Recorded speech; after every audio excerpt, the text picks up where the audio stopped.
மனோன்மணி சிவலிங்கம் அறக்கட்டளை 3ஆம் ஆண்டு விழா மற்றும் முன்னாள் பாரத பிரதமர் வாஜ்பாய் பிறந்தநாள் விழா மற்றும் புத்தாண்டை முன்னிட்டு நலத்திட்ட உதவிகள் வழங்கும் விழா. சென்னை கே நகரில் மனோன்மணி சிவலிங்கம் அறக்கட்டளை 3ஆம் ஆண்டு விழா, முன்னாள் பிரதமர் வாஜ்பாய் பிறந்தநாள் விழா மற்றும் புத்தாண்டை முன்னிட்டு பொதுமக்களுக்கு நலத்திட்ட உதவிகள் மற்றும் அன்னதானம் வழங்கும் விழா நிகழ்ச்சி மனோன்மணி சிவலிங்கம் அறக்கட்டளை தலைவரும் பாஜக தென் சென்னை மாவட்ட செயலாளருமான எஸ். பாக்கியராஜ் அவர்கள் ஏற்பாட்டில் நடைபெற்றது. இந்த நிகழ்ச்சியில் சிறப்பு விருந்தினராக முன்னாள் ஆளுநர் தமிழிசை சவுந்தரராஜன் அவர்கள் கலந்து கொண்டு நலத்திட்ட உதவி மற்றும் அன்னதானம் வழங்கினார். பின்னர் செய்தியாளர்களின் சந்திப்பில் தமிழிசை சவுந்தரராஜன் அவர்கள் பேசும்போது, மரியாதைக்குரிய பாக்கியராஜ் அவர்கள் தொடர்ந்து ஒவ்வொரு ஆண்டும் மனோன்மணி சிவலிங்கம் அறக்கட்டளை மூலம் பல்வேறு நலத்திட்ட உதவிகளும் ஏழை எளிய மக்களுக்கு அன்னதானமும் வழங்கப்பட்டு வருவது பெரும் மகிழ்ச்சி அளிப்பதாகவும் கூறினார். மேலும் தேசிய ஒற்றுமைக்கு அச்சுறுத்தலை ஏற்படுத்தும் விதமாக தமிழகத்தில் வட மாநிலத்தவர்கள் மீது கொடூர தாக்குதல் திமுக ஆட்சியில் நடத்தப்பட்டு வருகிறது. இதுபோன்ற சூழ்நிலையை தவிர்த்திட நாம் அனைவரும் ஒன்றாக இணைந்து பணியாற்ற வேண்டும். பாஜக தமிழகத்தில் வளர்ந்துள்ளது. இந்தியா கூட்டணி மிகப்பெரிய குழப்பத்தில் உள்ளது. இந்த கூட்டணி சட்டமன்ற தேர்தல் வரை தொடருமா என்பது மிகப்பெரிய குழப்பம். தமிழகத்தில் திமுக கூட்டணியில் உள்ள கட்சிகள் அடிமைகளாக உள்ளது. தமிழ்நாட்டில் நாள்தோறும் நடக்கின்ற பிரச்சினைகள் பற்றி அவர்கள் கவலைப்படுவதில்லை. உண்மையான விடியல் வர வேண்டும் என்றால் இரட்டை இலையுடன் தாமரை மலர வேண்டும். அப்போதுதான் தமிழ்நாட்டிற்கு முழுமையான விடியல் வரும் என தெரிவித்தார். அனைவருக்கும் உளம் கனிந்த மகிழ்ச்சியான ஆரோக்கியமான ஆங்கில புத்தாண்டு வாழ்த்துகள். 2026 அனைவரின் வாழ்க்கையிலும் மகிழ்ச்சி ஆறாக பெருக வேண்டும் என்று 26 நான் வேண்டுகிறேன். ஆனா அதே நேரத்துல தமிழ்நாட்டில ஒரு போராட்டங்கள் இல்லாத ஒரு மாநிலமாக இது திகழ வேண்டும் என்று நான் வாழ்த்துகிறேன். இன்றைய காலகட்டத்தில் மரியாதைக்குரிய அண்ணன் ஸ்டாலின் அவர்களுக்கும் மற்றும் எதிர்கட்சி தலைவர் அண்ணன் எடப்பாடி அவர்களுக்கும் மற்றும் எல்லோருக்கும், எங்கள் கட்சி தலைவர் அண்ணன் நயினார் நாகேந்திரன் அவர்களுக்கு, எல்லா கட்சி தலைவர்களுக்கும் நாங்கள் எங்களது வாழ்த்துக்களை தெரிவித்துக் கொள்கிறோம். ஏன் இப்படி சொல்கிறேன் என்றால், தமிழகத்தில் ஒரு பாராபட்சமான ஒரு நிலை இருக்கிறது. இந்துக்கள் என்றால் வாழ்த்து சொல்லாத ஒரு முதலமைச்சரை நாம் பெற்றிருக்கிறோம்.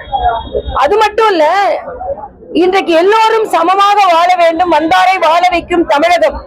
ஆனா தமிழ்நாட்டுல வட இந்தியர்களை பற்றி எப்பொழுதுமே ஒரு விஷ கருத்துக்களை பதிவு செய்து இளைஞர்களுக்கு, வட இந்திய இளைஞர்களை பார்த்தால் ஒரு கோபம் ஏற்படும் அளவிற்கு ஒரு வேற்றுமையை திராவிட முன்னேற்ற கழகத்தை சார்ந்தவர்கள், அவரோடு இணைந்து பணியாற்றுபவர்களும் விதைத்திருக்கிறார்கள். வடக்கன் தெற்கன் கோமுத்ரா சாப்பிடுறவன் அவன் பீகார்காரன், அவனுக்கு ஒண்ணுமே தெரியாது. ஆக தேசிய ஒற்றுமைக்கு ஒரு அச்சுறுத்தலாக திராவிட முன்னேற்ற கழகத்தை சார்ந்தவர்களும் திராவிட முன்னேற்ற அரசும் இருக்கிறது. அதே மாதிரி இன்று எல்லாரும் இணைந்து பணியாற்ற வேண்டும் என்று நினைக்கின்ற காலத்துல ஒரு வாழ்த்து சொன்னா கூட அதுல பாஜகவின் எதிர்கருத்தை, மரியாதைக்குரிய முதலமைச்சரா இருக்கட்டும், உதயநிதியா இருக்கட்டும், தொடர்ந்து பாஜகவை விமர்சிக்க வேண்டாம்னு சொல்லல. ஆனா எப்ப பார்த்தாலும் தூக்கத்துல இருந்தா கூட பாஜகன்னு சொல்றதுல இருந்து பாரதிய ஜனதா கட்சி தமிழகத்தில் வளர்ந்திருக்கிறது என்பதை காட்டுகிறது. அது மாதிரி இந்தி கூட்டணி மிகப்பெரிய குழப்பத்தில் இருக்கிறது. அவர்கள் இன்று இந்த தேர்தலை சந்திக்கும் பொழுது மிகப்பெரிய குழப்பத்தில் இருப்பார்கள். இந்தி கூட்டணியில் உள்ளவர்கள்லாம் இந்தி கூட்டணியில் தான் இருப்பார்களா என்று மிகப்பெரிய சந்தேகம் இருக்கிறது. எப்ப பார்த்தாலும் தேசிய ஜனநாயக கூட்டணியை எட்டி பார்த்துட்டு இருந்தாங்க. இன்னைக்கு அவங்க முட்டி மோதிக்கிட்டு இருக்காங்க, நல்லா தெரியுது. மாணிக் தாக்கூரா இருக்கட்டும், செல்வ பெருந்தையா இருக்கட்டும், அண்ணன் திருமாவளவனா இருக்கட்டும், எல்லோருமே எதிர்கருத்துக்களை சொல்ல ஆரம்பித்து விட்டார்கள். அதனால் 2026 இந்தி கூட்டணிக்கு மிகப்பெரிய குழப்பத்தை ஏற்படுத்தும். அது மட்டும் இல்ல, பொங்கல் வருகிறது. பொங்கலுக்கு மக்களுக்கு பரிசு பொருட்கள் கொடுக்க வேண்டும் என்று நாமெல்லாம் கோரிக்கை வைத்துக் கொண்டிருக்கிறோம். ஆனா திராவிட பொங்கல் என்று சொல்கிறார்கள். ஆக திராவிடம் என்று சொல்ல தமிழ் மறைக்கப்படுகிறது, தமிழ் உதாசீனப்படுத்தப்படுகிறது. இதை முதலமைச்சர் தொடர்ந்து செய்து கொண்டிருக்கிறார். இதையும் நான் வன்மையாக கண்டிக்கிறேன். ஒரு தேசிய பொங்கலாக இது இருக்க வேண்டும். எல்லாவற்றுக்கும் மேலாக இன்னைக்கு காலையில மரியாதைக்குரிய முன்னாள் நிதியமைச்சர் சிதம்பரம் அவர்களின் பேட்டியை நான் பார்த்தேன். இதுல என்னன்னா, மத்ததெல்லாம் அவருக்கு காதுல விழுதான். வட இந்திய இளைஞர்கள் இங்கே தாக்கப்படுகிறார்கள் சொன்னோன்னு உங்க தமிழே புரியலன்றாரு. எப்படி? தமிழ்நாட்டில் பிறந்தவர் தமிழே புரியல. அப்புறம் தமிழ்நாட்டில் பிறக்காத மோடி அவர்கள் தமிழ் புரிந்து கொள்ளுகிறார், தமிழை அவர் கையாளுகிறார், திருக்குறளை சொல்கிறார், அவரை தமிழுக்கு எதிரின்னு சொல்றாங்க. ஆக உங்களுக்கு தெரியாத வேண்டாத கேள்வினா தமிழே புரியலன்னா என்ன அர்த்தம்?